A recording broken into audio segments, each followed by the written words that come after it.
Dad used to tell us all the time, being born in a garage does not make you a car. And what he meant by that is that you can escape your surroundings. You can change your stars. That's what we got to do for all of our kids throughout the district. We got to help change their stars and not making excuses for what we can or can't do. We got to do everything possible for that. As a result of those teachers, I was able to do a lot with my life. I went to West Point, United States Military Academy at West Point, became an Army officer, company commander, Army Ranger. Then I left the Army to be a diplomat, so I went to Berkeley, University of California, Berkeley, studied Slavic languages and literature, and then I went to Columbia University in New York, studied international affairs, public policy, joined the State Department, got to be at work for the Soviet desk back when there was the Soviet Union, and then after the Soviet desk, I worked for the Bureau of Intelligence and Research, and then became a diplomat. I was a diplomat in Poland and then in Russia at the end of the Cold War. After that, my wife and I, we had a couple of kids while we were abroad, so we came back home to Colorado. I started teaching the most important work of our time.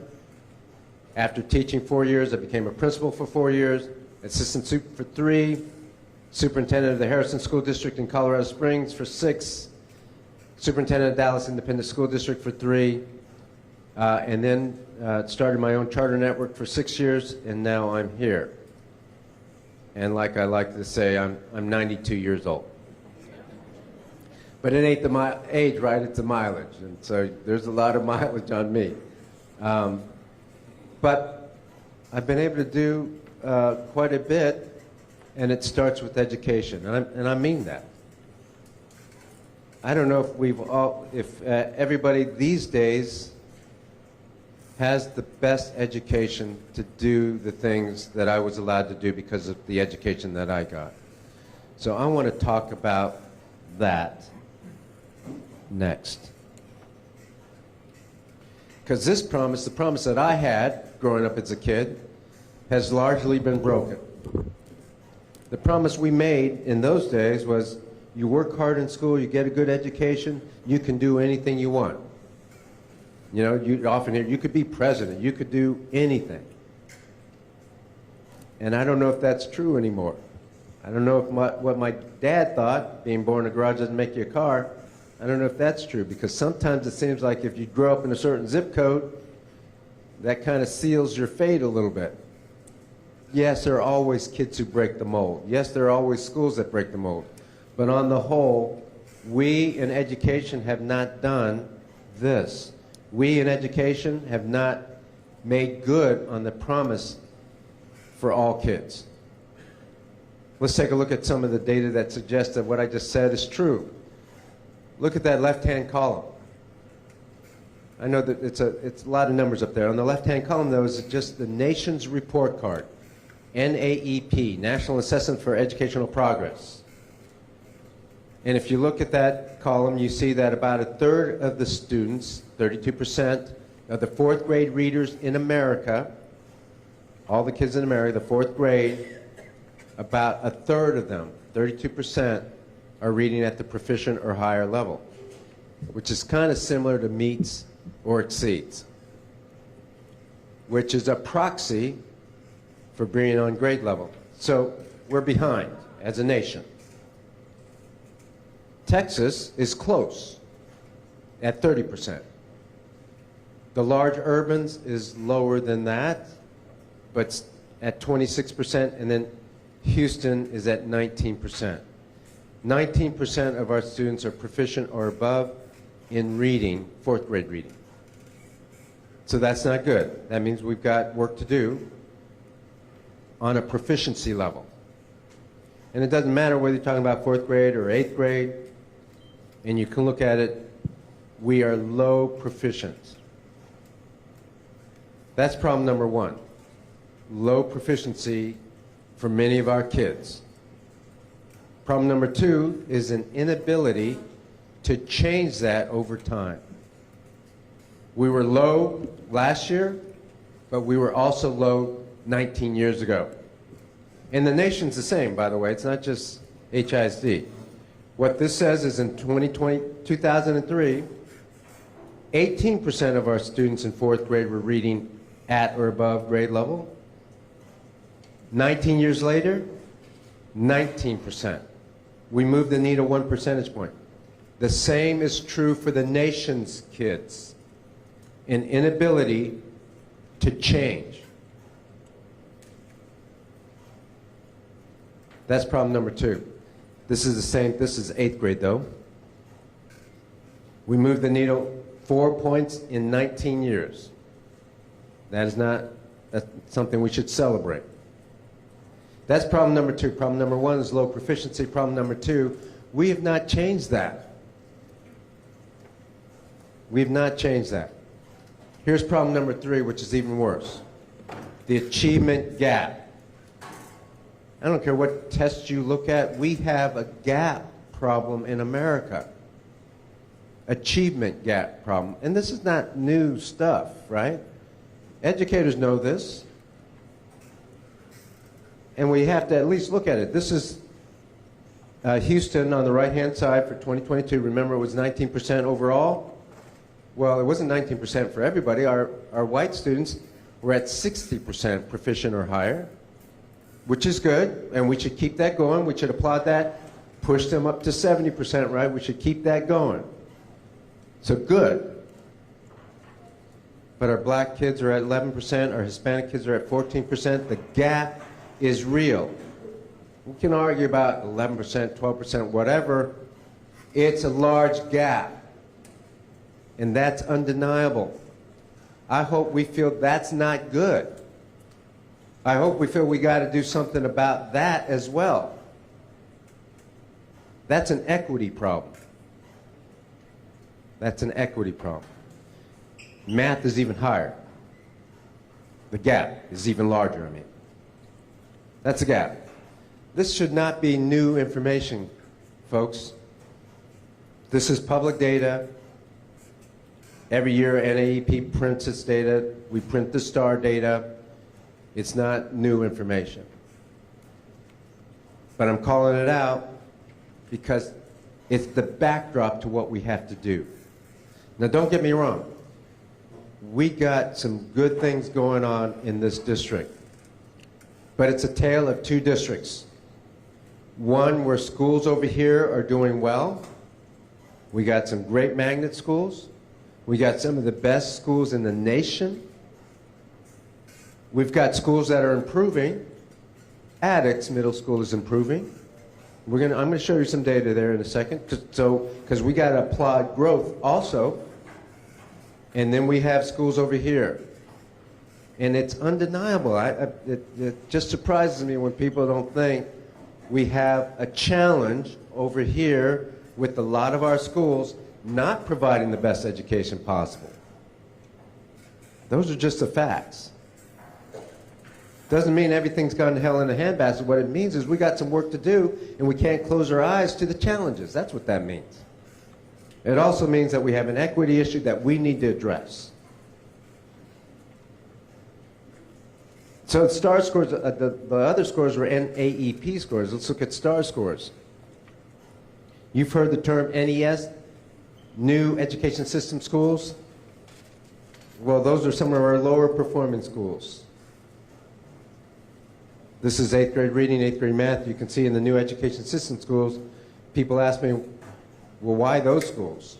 Well, because the scores are the lowest there. That's a challenge. Only 15% of the kids in the New Education System schools, 28 schools, only 15% are proficient at Algebra 1. That's a challenge, guys. Again, that's public information.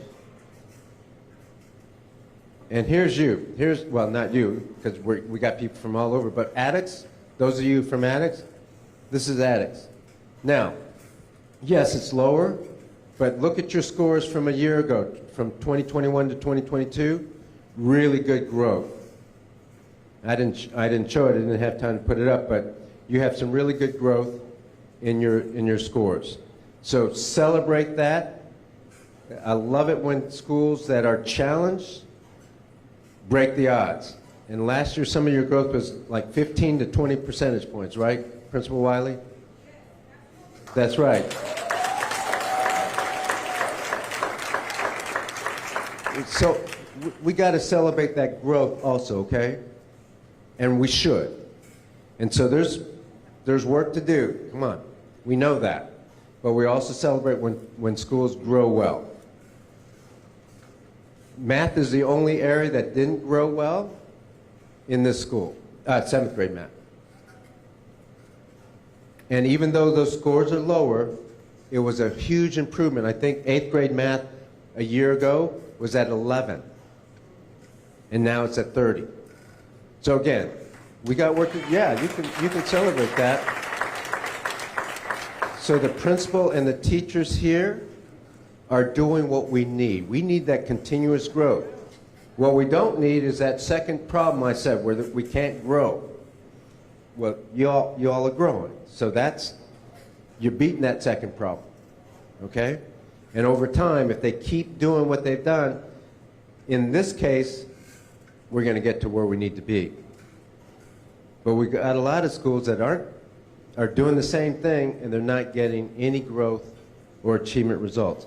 So we got work to do here. Let's celebrate what we have done, and let's keep pushing it. So there were 3 problems. Problem number 1 was low proficiency. Problem number 2, inability to change that proficiency over time. Problem number 3, the achievement gap. Problem number 4 is the future. Let me just spend a minute or a couple minutes on the future. I did a presentation yesterday and the day before yesterday on the future for principals. We're training principals this week. The future's here, and we're behind. AI and technology is moving so fast that it is going to dominate the workplace. Middle-skilled jobs are leaving the workforce, the workplace, middle-skilled. Some higher-skilled jobs are being created, but this may be the first time in history where technology has not created more jobs than it's taking away. It's taking away more jobs. The gig economy, Uber, Uber Eats, Instacart, Grubhub, Amazon Flex, where you can pick up packages and deliver them yourself. You can do one gig or 3 gigs. Each gig is 3 hours. Amazon Flex, that's the gig economy. That's growing. You know that. You've had packages probably delivered to your door by somebody in a T-shirt and sandals who has a car and no criminal record. That's all you need. You need a car and no criminal record. You can deliver packages. Okay? This shirt, Untuck It, was delivered by somebody like that. And then, not these pants, actually these pants, delivered by another guy in a T-shirt and flip-flops. I'm kidding about the flip-flops on the second guy, but you know what I mean. That is growing. The skills gap is also real. Here's my statement I've made almost every time when I'm in front of people, and I said it to the principals. This is the last generation of kids in public schools before the skills gap is locked in. We have about 8 years, and that skills gap will be locked in, which means if you can't read or do math or critically think or work with AI, your odds of getting a middle skilled or higher level job is drastically decreased. Drastically decreased. It is here. It's happening. So what does that mean for us? Guys, that means a couple things. It means we've got to do bold things now. If we do not change the way we operate, the way we educate kids, we have zero chance of closing the achievement gap and zero chance of closing the skills gap. Zero. So every time I hear, I know people want to say, you know, we're at these meetings, we're listening, but when I hear people wanting to do the same thing we've always done in education, I'm thinking, guys, do you see what's happening? Do you understand the gap has not closed? Do you understand that there's another gap growing? And we want to do the same things? No, we cannot do the same things. One of the things we're going to do differently, because we're too late this year, is I'm putting a committee together. We're going to look at career tech ed and AI together. We're going to revamp our whole high school career tech ed program to upgrade them, not take away, upgrade and add AI. Kids working with artificial intelligence. Kids understanding how it's used in the workplace. Kids and teachers, by the way, we're going to also do a program for teachers, voluntary. How will you want to use AI to improve your practice?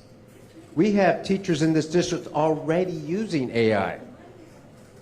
Already, in schools. So we've got to do things that are different. I will put $20 million into that one program starting the 24-25 school year. That's how different we have to be. And I'm sad that we couldn't do it this year. I only got here in June, guys, and you know, so there's only so much we can do in the summer. So we will, over time, do that for our kids. It'll be fundamentally different what we're doing. All right, let's talk a little bit. That's our vision. 150 schools, fundamentally transformed, as well as a few other things like career tech ed and AI. But 150 schools totally transformed. Why not 273 schools? Well, first of all, that's, you know, the capacity of the district to transform a school is not that high right now. We were going to start with 28. 57 other schools volunteered to be NES and NES aligned. Addix is not one of them, so Addix is not going to have the same transformation as some of those 85 other schools, although we will continue to support Addix so that it continue to improve its scores. All right, so that's the backdrop. I know you're not NES or NES aligned, but let me tell you a little bit about what does transformation mean, what sorts of support does that look like. And I'll race through these slides and then take some questions about it because you're not NES, but I want you to see what we're trying to do in the district and what it means by transforming 150 schools. We've got to make sure our teachers get higher pay. All of our teachers in the district eventually will be paid more. This year, the teachers, not in the NES, got a regular step increase. And that's because a year ago, they got a huge bump up. It was supposed to be split between that year and this year, but the board and the administration decided to give it all at one time up front. I guess a bird in the hand is worth two in the bush. So this year they only got a step increase, you know. The new education system schools, all of them got a $10,000 raise, stipend, not a raise, stipend, $10,000. 85 schools, the teachers in 85 schools, which is about 3,250 teachers, will receive a $10,000 stipend, and that's good news for teachers. That's a lot of teachers getting that sort of increase, stipend. 1/3 of those, about 1,150, are in the NES, the 28 original NES schools. They are getting an average increase about $15,000 base salary. So overnight, we have improved the salaries of the teachers, yes, only a third of them, pretty significantly. The rest of the district is coming, maybe not at that level, but we are going to improve the salaries of everybody else over time. That's what we're going to do. And it didn't take a lot of bureaucracy to do it. We've done it already. We're going to focus on instruction. Every principal will become an instructional leader. You all already have one, a pretty good one here. We're going to improve her skills and everybody else's skills in this district to be the best instructional leaders possible. And we will conduct on-the-job coaching instead of this once every few months or once every 6-month evaluation. The best way to improve the quality of instruction and to support new teachers or inexperienced teachers is to do on-the-job coaching. We're going to train all principals to do that in this new system. This is a busy slide. What you need to know, though, is the people in the bottom half of the slide, each box is a person, a position. Those will be pushed out closer to the district, to the schools. So Hattie Mae will have 10% fewer people because they'll be closer to the schools. We'll use a different staffing model in NES and NES aligned schools. There'll be teacher apprentices and there'll be learning coaches. We think we will have 0 substitutes used this year in the NES and NES aligned schools. That would be an amazing feat. And by the way, we're almost at 0 teacher vacancies in the NES schools already. And they're hiring teacher apprentices and learning coaches as we speak. Teacher apprentices, learning coaches, the entire district, your school, Addicts, did a new curriculum last year, Amplify. It's a science of reading curriculum. We're trying to do that in the rest of the district. For sure, in the 85 NES and NES aligned schools, they're getting a different curriculum, a science of reading curriculum, the same one that this school uses, called Amplify. And other high-quality instructional materials will be part of this reform. Not a lot dual language, but the schools that do dual language will continue to have dual language. We support the kids. If you can have 2 languages, you're in a much better position to engage the modern workforce than if you have only 1 language. This is the same slide, but this time I highlighted special education. It's true. We district, we have not done well with special education. That's one of the reasons why there was an intervention. We have to do state and federal compliance and improve special education services. So you can see we're going to push more SPED support to the schools, to the units. We're also increasing the number of special education teacher assistants, not paras, teacher assistants, so that SPED teachers can focus on instruction and not have all the paperwork thrown at them. This slide is one of the more important slides. Teachers, the workforce is changing, and some of it's for the good. The workforce is changing. Anybody who's in a business knows that today. What many people want, especially middle-skilled jobs or high-skilled people, they want better work-life balance. And it's about time we do something like that. I've been a teacher.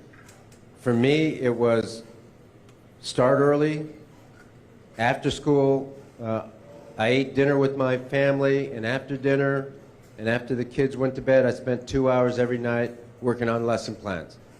That was my life for 4 years. Very similar to a lot of teachers. They work hard all day with kids. They go home if they have a family. They do a little bit with the family, and then they're working on lesson plans. I spent a lot of time in the weekends doing lesson plans. I spent a lot of time making copies. And, you know, I spent a lot of time on weekends making copies because invariably the copy machine would break on Monday morning. And if you're a teacher, you know exactly what I'm talking about. And then you're frustrated because you can't make copies because there's a long line anyway. Copy machine's broken, and now you got to start class. You're already behind for the week. That's, you know, or the toner runs out. I mean, any number of things. So that was my life as a teacher. And you know, I wasn't a good teacher the first 6 months. I had no coaching. They should not have left me alone with kids. But I learned fast, and I became a really good teacher after those first, you know, that first semester. Anyway, teachers want better work-life balance. They want better salaries. You know, in teaching, it's great to have a $61,000 starting salary. That was just increased a year ago, and that's not bad. But then it takes you 12 years to make $72,000. You know? This workforce did not want to do that. They want to work hard, but they also want to get paid well. And I don't blame them. So we're going to do what the workforce requires, which is we're going to make it so that they're true professionals. Why should they have to make copies? Where's that written? Why can't somebody else make copies? Why does a teacher have to do all the discipline? The stories are clear. Principals sometimes say the teacher saying, Johnny is so disruptive, and the principal will say, figure it out. You're not sending him home. You're not suspending him. You just figure it out. And they close the door and they try to figure it out. Many teachers leave because they're tired of figuring it out. So administrators, now the problem is yours. That doesn't mean we will suspend more, kick kids out more, or whatever. It means that we will work with that child, but that child will not be able to disrupt the classroom. Lesson plans will be provided for teachers. Lesson plans, the PowerPoint presentation, the demonstration of learning, the answer keys, the 4 differentiated assignment. It's hard to teach in this model because there's so much that you have to get right. So we're going to provide the lessons for you, teacher. But what do you have to do then? You have to be like that doctor. A doctor doesn't prep the room, doesn't take blood pressure, doesn't, you know, clean the equipment, doesn't do anything like that. What they do is the most important job, which is the focus on the surgery. Teachers, same thing. You will be an expert instructor. You will know the question behind the question. You will know the kids.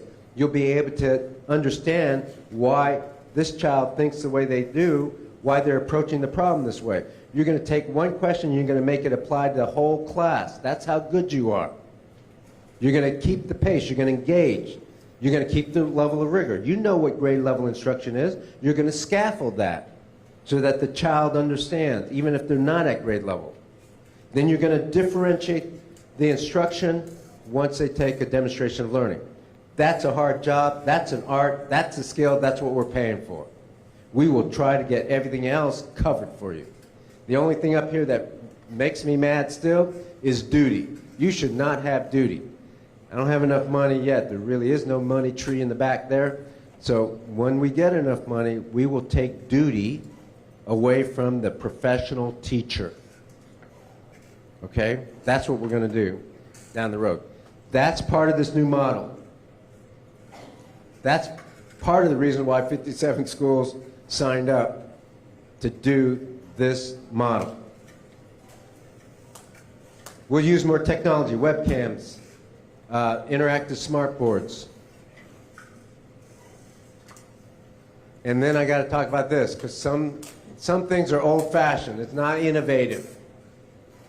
You know, there's lots of innovative discipline things. I think it's pretty, it's nothing simple, but it's pretty basic. Foundational is the right word. What's foundational? 3 things. Kids cannot disrespect adults, especially your teacher. You cannot go up to a teacher and say, F you. We're not doing that. Doesn't mean we're kicking the kid out. Doesn't mean we're spanking them. We're not doing anything like that. There's a reason why that kid said, F you. We're going to take that child. We're going to give them a counselor, social worker, or sometimes a coach saying, you know, you can't do that. That's what we're going to do for that child.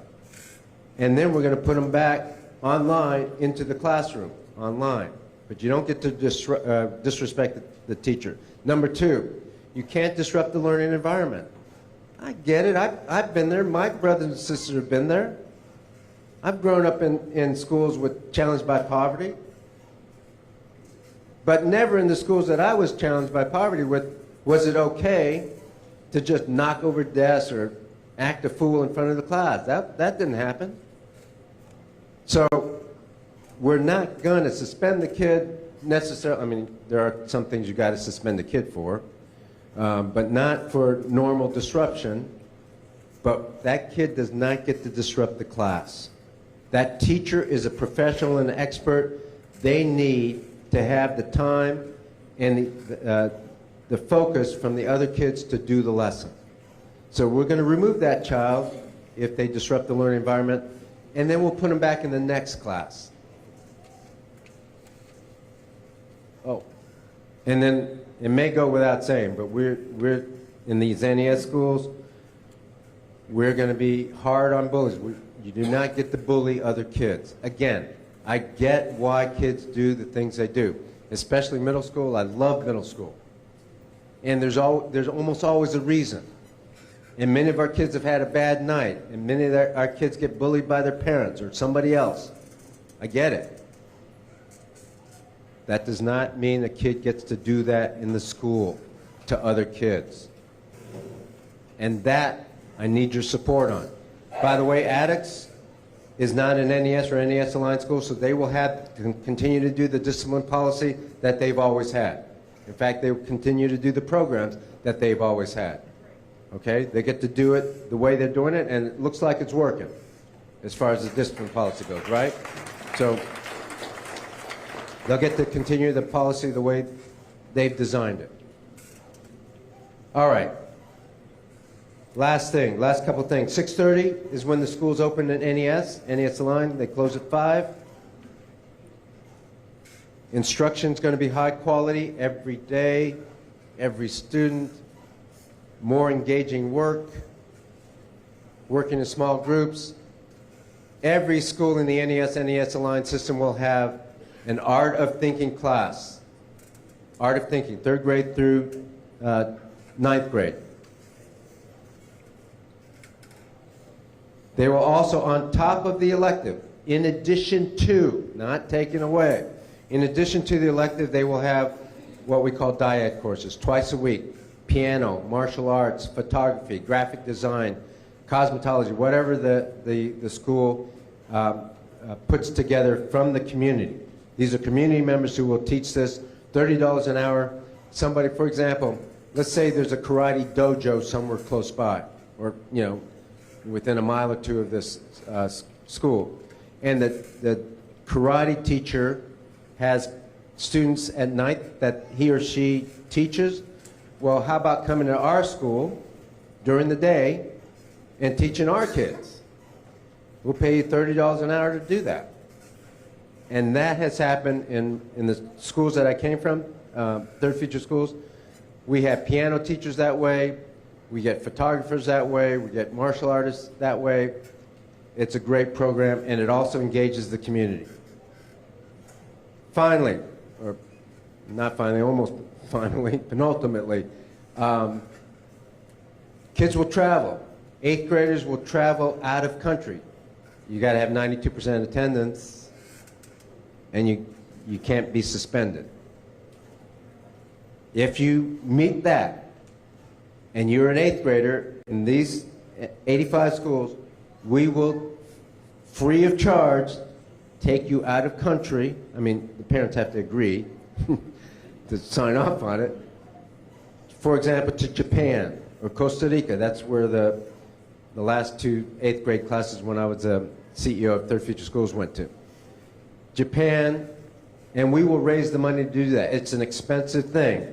But all expenses are paid for our kids and the chaperones. and we even help them get the passport. We'll pay for it. We'll put it in the queue. We'll do all the work. I mean, the parent has to sign, but we'll do all the work to get the child a passport. That's a great experience. 7th graders will travel out of state, not out of country.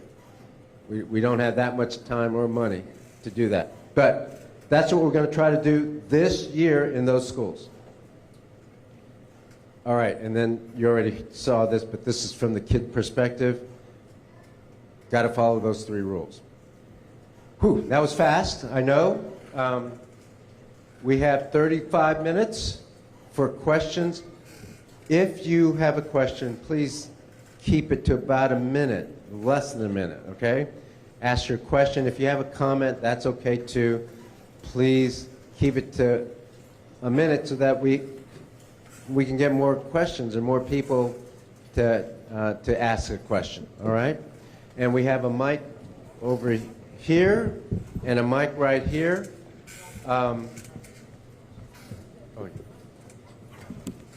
Okay, good. So we'll answer questions in just 1 second. And remember, the board members will also answer questions. And I have a mea culpa. I forgot to introduce the division superintendents who've been working hard with your principal. In the central division, we have Dr. Luz Martinez right here. And then in the South Division, we have Dr. Imelda de la Guardia, right here. All right, let's just go back and forth with the questions. Good evening, Hi. Mr. Miles. My name is Linda Skurlock. I'm a former teacher.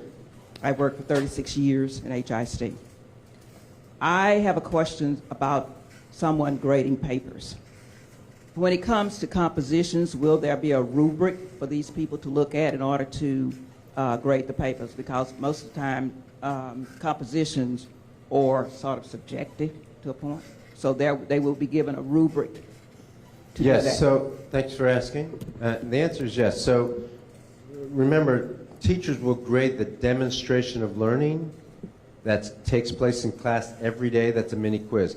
They will also look at and grade most of the short constructed responses and extended constructed responses that happen in class, because those are also based on a rubric. If you look at TEA's website, they have a 2-point rubric, a 3-point rubric, and a longer rubric. So the answer is yes.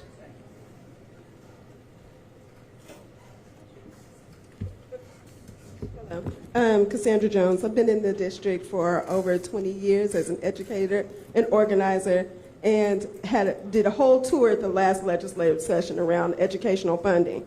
My question for you is, how is this model, you mentioned we can't do the antiquated ideas. I listed at least 7 things that have been done for 30 years based on a nation at risk, long time ago. We know where that came from, 1983, right? yes. Uh-huh. I'm wondering how this is going to solve for the true issue, which is an antiquated funding model across the state that's based in a lack of equity for Black and brown communities across the state. You mentioned that you need money, but you're also silencing the voices of parents and employees who would actually go to the state legislature and be able to advocate for an actual adequate funding model. So how is your fancy trip going to equate to actual change for what you actually need to run this kind of district? You know, thanks for the question. When we put kids first, it doesn't seem like a fancy trip. It seems like something that our kids need. Please let me answer the question. I'll answer it. When we put kids first, it doesn't seem like a fancy trip. I think a lot of parents and a lot of kids get a lot out of that experience. And by the way, I said we're raising money for that. We will raise philanthropic dollars to help kids travel. With regard to what this costs, yes, financially this does cost. It is different because it is whole scale. There's not one thing at a time, which is what most districts do. They'll put in a new curriculum, but they won't do a staffing model, evaluation system that's changed, tying evaluation to compensation, which is rarely done, and so forth and so on. That doesn't happen. This is different. This is whole-scale systemic reform. It's the one thing our profession hasn't done for a lot of different reasons. We will pay for this financially. Would we like more money? Yes. But we have enough money in the system today if we prioritize. If you want to continue to do all the things we've always done and make everybody happy and not prioritize your resources, then you don't have money. But if you prioritize resources, in other words, do the most important things that will do the biggest bang for your buck for the kids, then you have enough money. Yes, there is an equity problem, that's for sure. Part of it is our problem. Part of it is our problem. We have not prioritized resources, so underserved schools in our community don't get the same resources as some other parts of the community. Whose fault is that? I mean, we can blame the state legislature if you want, but I think we need to reprioritize. And then we will argue for more money at the same time, but the last thing we're going to do, the last thing we're going to do is to say, we can't change, we can't do things because we have no money. You always had the money you need if you prioritize. Next question. Thank you for taking my question. My name is Cheryl Hensley. I am a certified teacher. I'm a certified librarian. I'm a technologist. I'm a curriculum curator. I'm a coding teacher. I'm an SEL facilitator. I'm a reading teacher. At heart, I'm a reading teacher. Research specialist, digital resource expert, former HISD Librarian of the Year, and last year I was the Texas Children's State Award winner. I'm a librarian. I'm a teacher and I'm a librarian ready for the 21st century. You've already heard about the new books in the class in the collections in the last 2 years. But did you know that we have new maker spaces in our libraries too? Including 3D printers, drones, STEM carts, Lego, robotics, developing abstract and critical thinking skills, color printers, self-checkout, computer centers, access to library catalogs 24/7, green screening. I love green screening. I love AI. I love books that go AI. But I also check out books. Yeah, I do. But the library is just more than a circulation. It's more than statistics. Library is not just checking out books. In curriculum and instruction support, I'm giving students reading by choice. They have a choice. They love to read. They come in the door every morning. They come every afternoon to check again. Libraries are a community. They're nurturing relationships. Students are allowed to discover who they are and travel to places that you're talking about, sometimes through those books, sometimes actually realizing that character relates to them. Are the kids ready for the future? I'm getting them ready. You bet I am. Preparing the students to elevate information or misinformation is my job, and I take it personally. Using what they use to collect literally is the art of thinking, art of teaching, whatever you want to call it. A librarian. So what we do is vibrant and appealing library programs impact every student, every child, every day. When's the last time you visited one of the contemporary libraries? I invite you over, but I just lost my job. I don't have a library this next year. We were displaced. We were NES aligned. But I'm still going to be there because I love those kids. And if I have to volunteer and if I have to do it, but I still want those doors open. I really do. You talked last night. We was there last night. I wanted to come and listen about the sacred cows. You mentioned sacred cows. They've been fed, they've been bred for years, and far more than sacred. They have proven worth and value to the organization. I would appeal to your consideration of dismantling or destaffing the libraries in HISD. Thank you. Yep.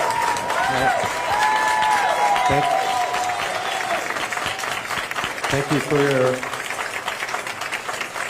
you for your thoughts and comments. Everything is good. everything is important. Coaches are important. Because I could have a coach stand up here and say, we need the athletic period, and here's what we do to help kids.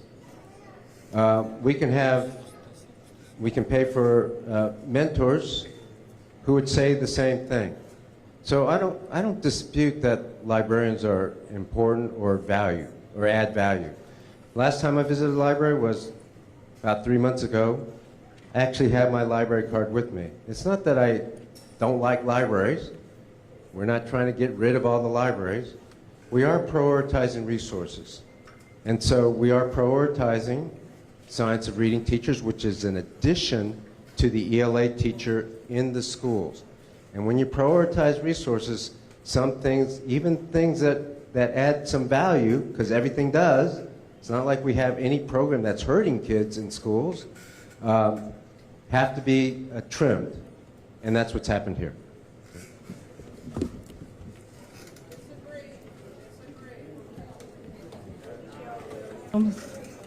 Houston Education Association. This is about our 6th or 7th time meeting. My question to you is, my teachers, members, are reporting that the reading teachers, the ones that you glorify, and they're needed.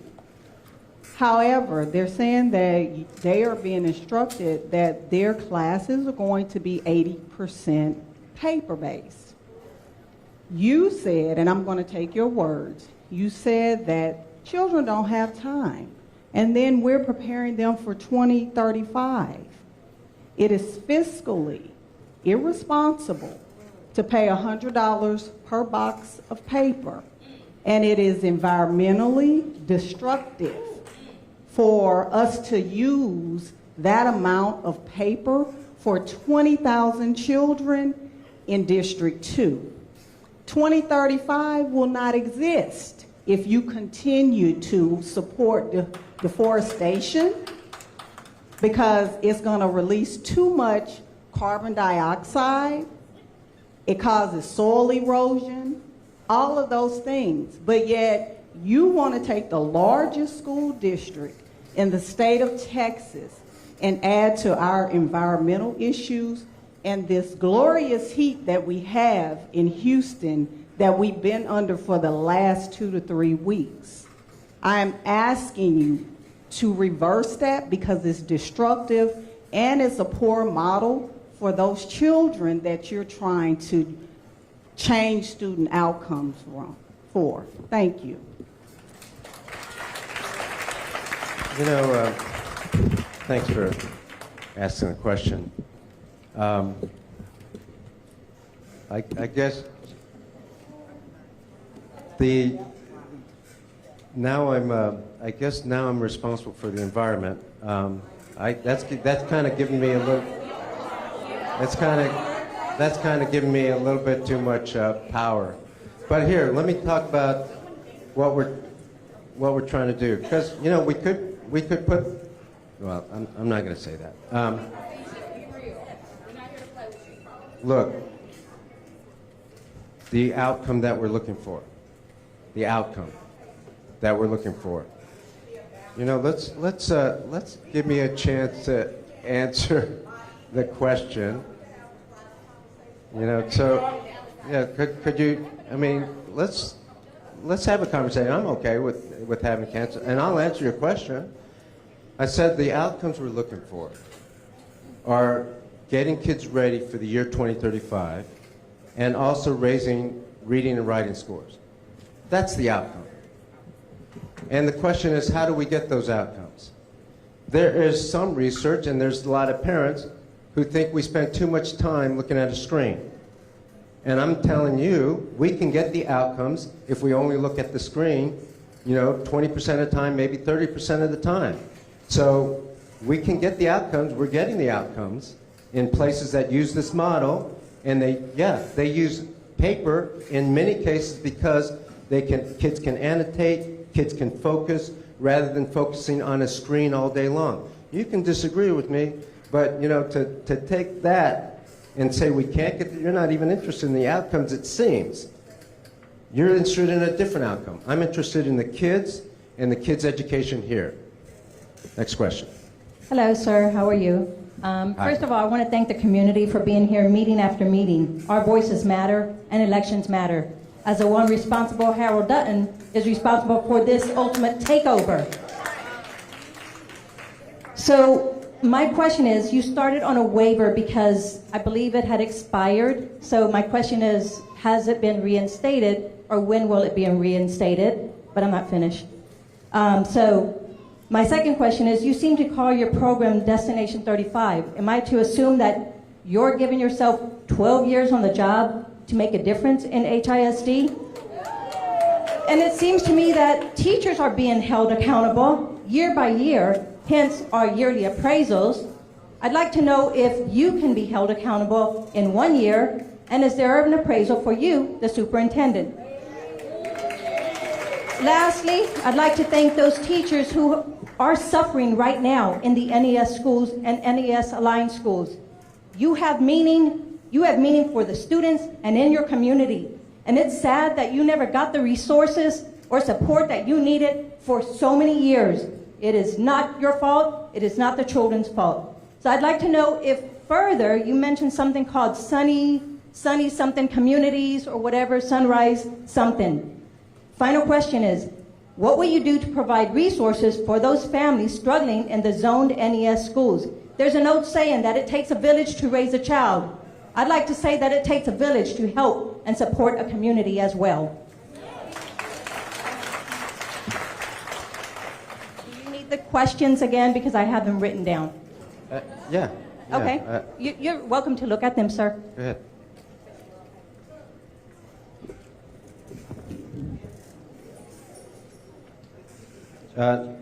No, not certified as a superintendent, and no, not going to get a certification. Bye. Bye. The plan is identified 2035. 2035 is the destination down the road, yes, so that we can prepare not for tomorrow, but for post-tomorrow, because tomorrow's already here. No, we're not going to take that long to turn around. If you haven't been paying attention, we're acting pretty quickly. In fact, I'm getting criticized for acting quickly. We're not delaying, so if you think I'm delaying, I don't know what you're talking about. In fact, one of the things I keep saying to people is that the reason why we have to do all these things now is because the kids can't even wait 1 year. So, no, I could do what some of you, I think, would want me to do then, right? We could take 100 days, do the listening tour, create a couple committees, think about a strategic plan, put a strategic plan in April and May, slow walk it, right? Take another 5 years to do that plan, and at some time in some future, if we did well, we turn it back over to the district. That's not my intent. As you can see, we're not going to slow walk it. We're actually moving faster than any other district has ever moved for the right things. Next, you can see a detailed plan online on Destination 2035 plan. It's been out for 2 months. When will we start seeing the keystones, milestones, etc.? Goals and accountability.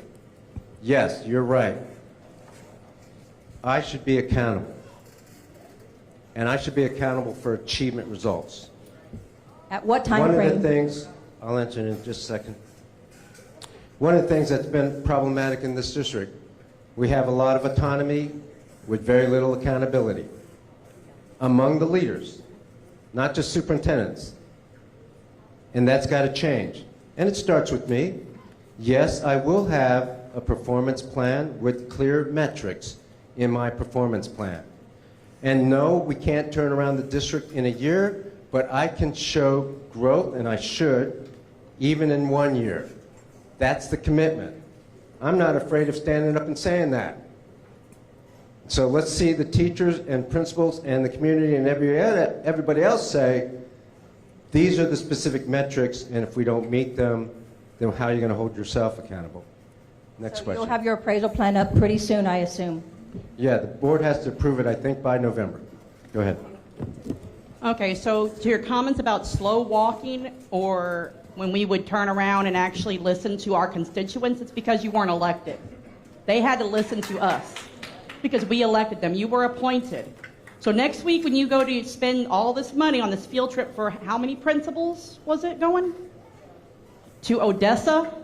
Odessa has a total population of 112,000. Total. You know how many kids we have in HISD? 200,000. You're comparing apples to, buttons or something like that. That does not compare at all. So I don't understand why this is a reasonable comparison or expenditure that is coming out of our children's funds when all you need is $5 million to put librarians back in our schools.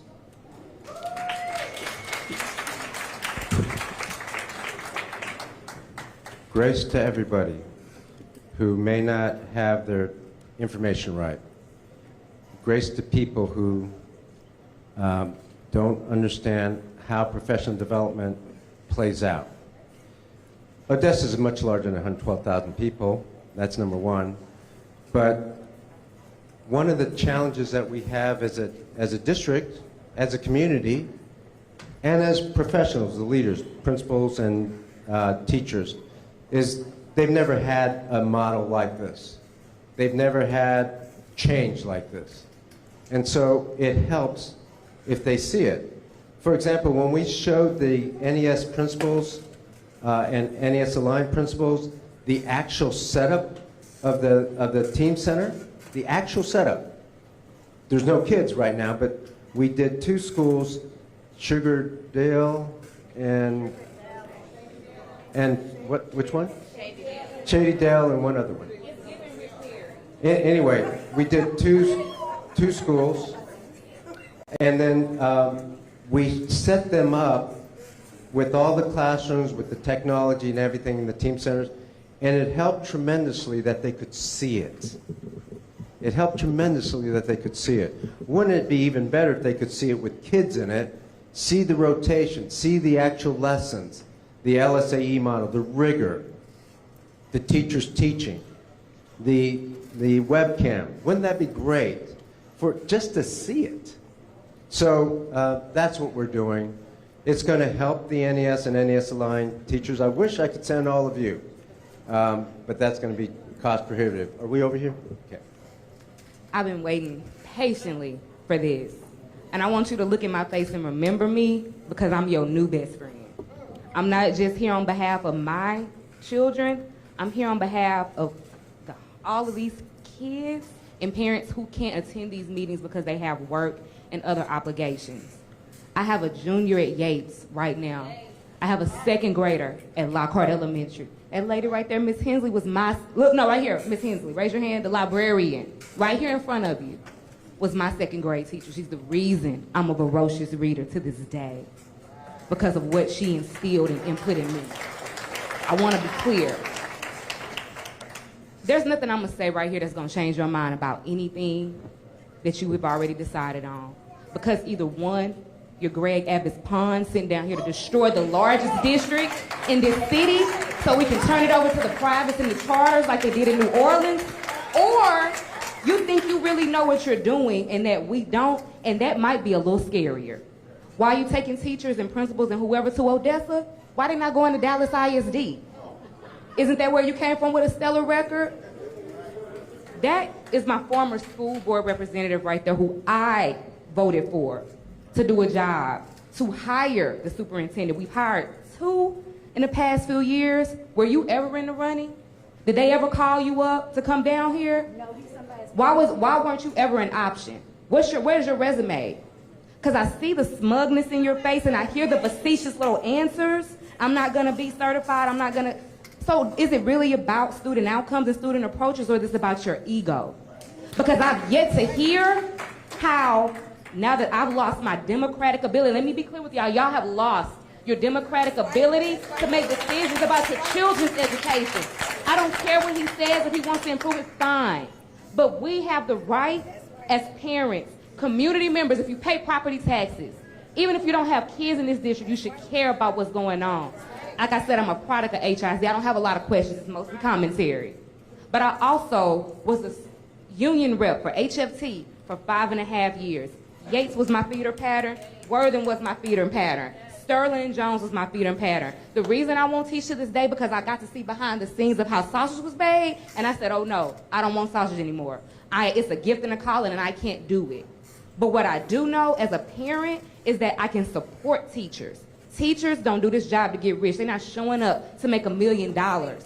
And to stand over them and script lessons and treat them as if they're not professionals. So let me be clear, teaching is a profession. They go to school and get a degree. They also take a certification, something that you haven't done for your own career. They've done that. Period. Let me be clear. Firing 3 principals a month before school, not student-centered approach. My major question is, when are you leaving? My second question is, when you ultimately fail us, because you will, I can guarantee it, how do we then get you up out of here? Because I will be leading the charge. You don't have to answer me. I would prefer you not. But what I would love to hear today is how parents are being brought to the table. Because I would love a parental advisory board for HISD so I can talk to you face-to-face, one-on-one. Because I don't know these people who have been appointed to represent me and my children in my community. Haven't met them. Y'all might be very fine people. But it's a reason you didn't get yourself out there and run an election and win. And let me be clear with y'all again. We have lost a right. This is an attack on our city because we are Houston, Texas, a big blue dot in a very red state. We are being punished. It's the same reason there are judges who won their democratically elected seats who are being sued today by the very same people who are supporting this take. Oh, I know I'm over time. That's fine, because you talked for a real long time. And I'll be done after this today. And y'all can go ahead and take me on out of here. That's fine. Ruth Kravitz, can you please raise your hand? If you want to get into this fight, can you please stand up? If you want to get into this fight and you care about these kids, you care about these communities, go talk to Ruth Kravitz. Because when you leave, it's going to be us picking up the pieces. Let me tell you. It will be here. I'm going to be here. And trust me, I got a lot of friends that was educators in Dallas. I know a lot of parents in Dallas. Thank you. And what they could say wasn't great. That want some TEA took over North Forest ISD. TEA took over Marlin ISD. Yeah. How many of them kids didn't graduate Marlin ISD last year? What was the percentage? What happened to North Forest ISD? We lost an amazing HISD principal. He has gone to another district. What's going to happen to us when everybody, it's called brain drain. Yeah. But Thank you I'm done. okay, thank you for your comment. Thank you for your commentary. Your question. Disrupt us, ignore us. Do you really care about us? You know, let me, I want you to follow me. Books, no, you want to improve reading, is that correct? Books are in libraries. If books are in libraries and we want to improve reading, but we close libraries, to me that's some cognitive dissonance. You see, we have, and this librarian, you were at Lockhart, I opened up Lockhart. I mean, I was in the first grade when Lockhart opened. I'm from Lockhart, Lanier, and Yates. When we see all that you're doing, you're not even listening to us at all. When we talk about librarians do more than all the things they do is pass out books, I beg to differ. Libraries are safe havens for children. Children go to libraries sometimes when they're being bullied and everything else. They can come in and they are loved by the librarians. Librarians have, at Yates, they had a Name That Book contest. I was looking forward to reading the books and going over there to compete with those kids. I probably would have lost, but we were looking forward to doing that. Then you talk about, then if libraries are going to be Zoom exile room for discipline, children are going to associate books with discipline, books with negativity. Again, what is that going to do for them learning or wanting to read? Then we'll talk about A Tale of Two Cities. I believe in 1954, the Brown v. Board of Education stated that we should have no more separate but equal. So if white schools have libraries, black and brown schools don't have libraries, I think that looks like separate but equal. Also, the Dolores Rossby HISD, that's the one that integrated this one. And I was one of the attorneys that we were able to finish it off in 1984. And if STAR is the rule about which we measure students' proficiencies, and if that's the way we're going to look at how teachers should be or should not be moved up, only thing STAR does is show that you know how to take a test. STAR does not adequately show what our children do. If our children are coming from a home where they may not have even had food, they might have had to run away at night, you never know what they're doing. Why should they have to take a test? STAR doesn't prove anything. When my daughter was in school, when she called me and said, Mama, I passed my science and I'm going to be able to graduate, to hear that angst in her voice, that hurt me. Last but not least, you say, oh, no dual language. I believe you said that your mother didn't speak English, so I think she would have benefited by having a dual language program in the school. So what I want to say is PE. PE is not as important as reading. Our children are obese. Our children have a lot of health problems, diabetes, and everything else. And if PE is removed or not given and elevated like everything else, we need a holistic approach to our children. If you want to really improve our reading, we have to look at the entire child. And I want to say hello to my school board representative that we were addicted to it, elected. We now have taxation without representation, which the U.S. Constitution says is illegal. You were not, again, as a young lady said before, when we talk about, because we are a blue county, because Greg Abbott is the puppeteer of Marath of you don't even listen to us. So and don't forget, on Saturday, you all, at 9 a.m., there was a protest at HISD. There's several, the NAACP, CBPE, there are several community organizations who will be there. We need you all there in full force. And although nothing may not change, guess what? We are going to go down fighting. Thank you. Thank you. Well, we have about 4 minutes. Go ahead. Hello, my name We'll is take Penny 4 more. Walker, and I have kids that go to Madison, Montgomery Elementary, Sterling, Thomas. I have some questions for you. Why are you and the Board of Managers limiting DAC, SDMC meetings or input?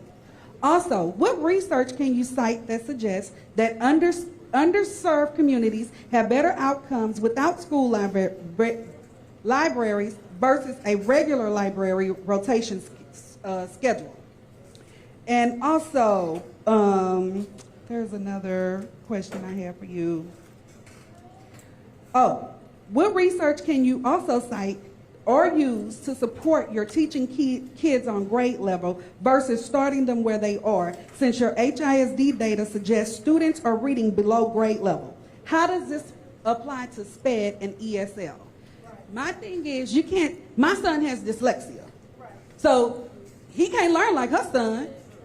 My baby, I got him from a crackhead father, an alcoholic mother, never went to school until he was in kindergarten. So when he started, he was at a disadvantage. So you can't teach on grade level because he ain't on grade level. And are you going to put metal detectors at Lamar and Bel Air? They had killings on campus. Madison ain't never had no killings. Had a couple of fights, but ain't nobody died. You took our librarians, but you say you want the kids to read on grade level. When they act up, you're going to put them in the concentration camp. Zoom rooms. And then you look at us like, I'm going to do what I want to do. But when they breaking in your house, don't run for cover.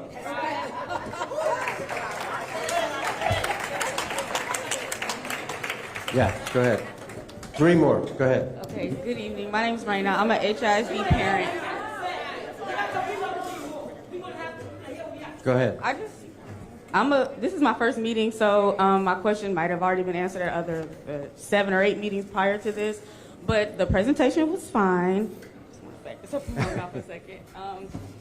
Okay. The presentation was fine. It just didn't describe in detail the three main expectations beyond separating from the classroom and doing visual learning, but they're not there. The other things that would be implicated. And then second part of the question is, how do we evaluate these things? Are we going to have another meeting later in the school year to get the updates? Yeah, so we'll provide updates on the web, in writing. No, we will. The board is going to have some face-to-face meetings. I will be having some face-to-face meetings, not in the next couple months, because I've had 10 in 2 months. And so I've heard a lot of the input. And we'll be at the board meetings where we'll also get input, I'm sure. So, yeah, that's how we'll get information out. Yeah, so the question is the detail, not enough detail in the slides. And I thought the presentation was long enough as it is. There is a lot of detail in the Destination 2035 plan. I think it's like 225 pages. So maybe go there, because otherwise we would have been here all night just with me talking instead of hearing the questions. Two more. Hi. I have been taking a look at the agenda for the next meeting, and I do see a huge number of proposed policy changes. All of them are prefaced by a request that we waive the usual 2-meeting requirement. So typically a policy takes 2 meetings to pass. It's called first reading and second reading. All of these are prefaced by a request that it's an emergency and they have to be changed immediately. There are so many, it's just overwhelming for anyone to try and keep track of. But just for people in this room, you know, HISD policies at the board level are accumulated through knowledge and wisdom over many years, and they're largely based on model language from the Texas Association of School Boards. They're not just crazy or unusual. The policy changes that I was noticing are almost all directed toward personnel, HR, or financial.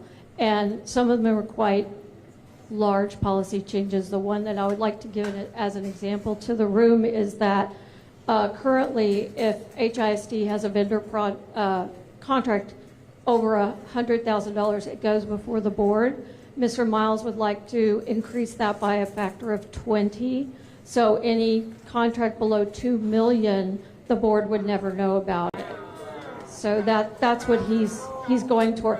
And there, you know, the biggest thing in HR, obviously, he doesn't care so much about certification. He is asking for a blanket waiver of teacher certification rules for all 3 years, this and the next 2 years after that. We know he doesn't really value certification. He was very dismissive about how he will not even be getting one as a superintendent. So that was a lot of lead-in, but here's the question. Why is it that you need to operate with so much more flexibility and less oversight than any previous HISD superintendent? And compared to other superintendents in Texas, why do you need so much less oversight? And why do you seemingly believe that you deserve much less oversight?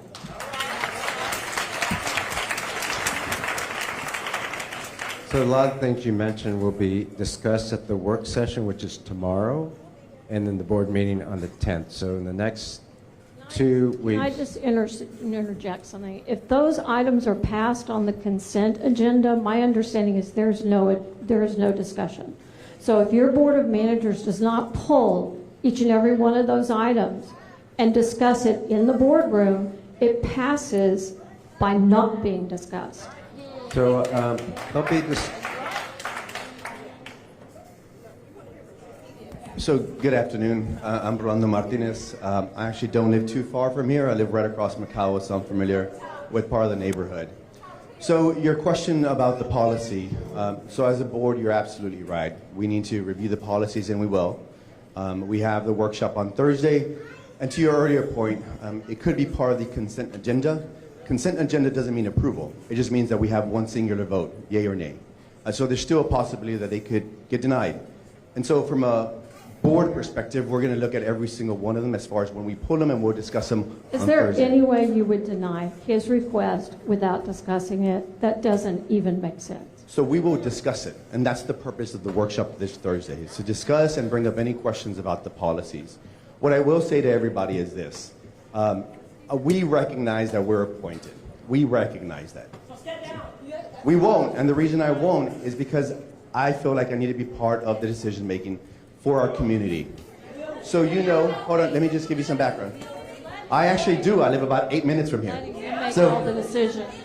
You're letting him make all the decisions. Yeah, if I can answer, what was your question again, ma'am? If you are just letting him make all the No. decisions, if you're approving everything Yeah. and working as a rubber stamp, which you have been doing so far, then you are not involved in the Yeah, decisions. so when you We'd refer- love to see you question some of this. So if you've seen our board meeting, and I'm sure you have because I recognize your face, I've asked questions. And that's part of the process for myself and board member Paula. Here's what I will tell you, and this is the expectation, at least from my perspective and the board. If you looked at previous board members, previous votes, for the most part, they all voted yay on all of the agenda items that were there. Let me go back. Not. Or at least it voted for. They had the majority. So what I would also say to you is that, yes, we How vote many to your board question. meetings- If I can answer your question have you about, if I can Have answer you your been question to any about board denials, meetings other than the ones of the Board of Managers? I have. Very many? Yes, I have. Okay. Yes. So over the last 3 years, pandemic, there's all virtual, so that made it easier to participate. So what I would say to you, though, is that every board member is making the decision for our students. And that's what we have to remember. It's for our students. And it won't always be, and I want you to hear this, it possibly may not always be a 9-0 vote. And I want to say that publicly. We are going to ask hard questions. We are going to ask these questions because if we are expecting outcomes, then we need to make sure, because as a reminder, one of the previous board members said this, Superintendent Miles reports to the board. So if he is asking for these concessions, for these policy approvals, then we need to make sure we get the outcomes that we need, and we're going to hold him accountable to that. I am sick of this outcome stuff every single time. I'm a taxpayer, and that is my Absolutely. money. You have an obligation to taxpayers just Absolutely. like every other board member. I agree. It is not just, he promises that they'll start passing the STAR, so you give him anything he asks for. And that's my observation is how it's functioning now. Yeah. And I challenge you to ask yourself, if you were in a private corporation and you just hired you didn't hire a brand new guy, somebody he was forced on you, would you give him 20 times the signing authority that the previous guy had? And that all the other guys in similar positions in this state have 20 times bigger than them as well. Yes, so I'm not familiar with other districts, but it's something definitely we can look into. So again, my commitment to you as the rest of the board member, Ms. Paula, is we're going to look into it. We're going to ask tough questions. And we get emails, believe me, we get emails. I look at them, we review them, and then we present the right questions. So to your question, yes, we will ask challenging questions. And if necessary, we'll go back to him and say, revise the policy, make amendments, whatever we need to make sure that we're representing the community. Thank you. Last question over here. Last question. Hi, I'm a parent. I am not employed by the district, but I did graduate from HISD. Number one, what's going to happen with athletics? And number two, are you going to take steps to get alumni groups involved? My high school doesn't even exist anymore, but we still have several thousand alumni who are very active in the community and would love to help. Milby has 2 alumni associations, for crying out loud. So please reach out to the alumni. Yeah, actually, I reached out, and the alumni group at Yates, we went to the Yates alumni group and had a good meeting with them. And then as far as sports and athletics, we're going to continue with sports. Love sports. We'll have sports and activities afterwards. So that's the end of the meeting. But does Paula, did you want to say anything? Shut the money down. Stop being $2 consumers in a place that's not licensed or respected. Sorry. So I was just going to address your comment or your question about the alumni. So if you have an alumni and want to send us an email, the board is also meeting with several of the different organizations, and the alumni could be one of them. So please just send us an email. It's really simple. I think all of ours are our first name, last name, Houston ISD. So, okay? Thank you. And what I'll say as well is we are willing to go out to community organizations. So if you send us an email. Yeah, absolutely. Send us an email. Yeah, send us an email. We have schedules aligned for August and September. And as our schedule allows, we will go to your organization. We will go to your organization. Thank you so much for your attendance today. Thank you so much. Thank you, everybody.